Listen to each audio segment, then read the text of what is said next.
Naiwan ka na ba sa ere?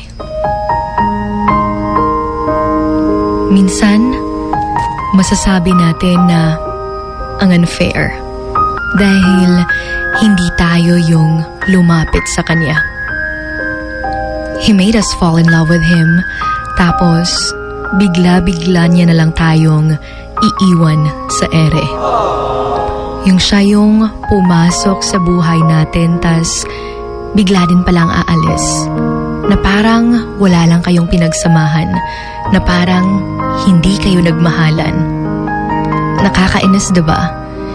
Yung akala mong may patutunguhan yung relasyon yung dalawa.